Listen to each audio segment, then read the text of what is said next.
Quand un homme a des problèmes d'érection, actuellement, on a énormément de solutions. Et heureusement, parce que tout le monde connaît le Viagra, mais ce que tout le monde ne sait pas, c'est que ça ne fonctionne que dans 70% des cas. C'est déjà formidable, mais il reste 30% des hommes chez qui ça n'est pas efficace et qui n'ont toujours pas d'érection, même avec le Viagra ou un médicament de la même famille. Donc en tout, quand un homme a un problème d'érection, il y a deux types de solutions. Il y a des solutions chimiques, qui sont des médicaments, et des solutions plus physiques. Alors les solutions chimiques, il y en a trois types. Il y a les comprimés, donc ça va être les comprimés de Viagra, Cialis, Levitra ou Spedra, donc on a maintenant 4 médicaments. Ça peut être des injections intracaverneuses, c'est-à-dire des piqûres dans le pénis qui vont injecter une substance qui va créer une érection.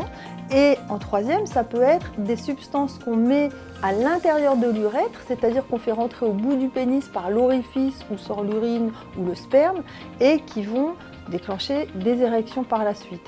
Ça, c'est les moyens chimiques. Sur le plan physique, on a aussi trois solutions. La première, c'est ce qu'on appelle le vacuum.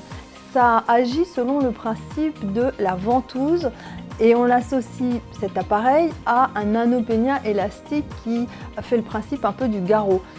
Ça, c'est la première solution mécanique. En deuxième, on a maintenant ce qu'on appelle des ondes de choc, donc qui sont des ondes qu'on applique sur le pénis qui ne sont pas douloureuses et qui agissent chez les hommes qui ont des problèmes artériels seulement. C'est seulement en cas de problème artériel.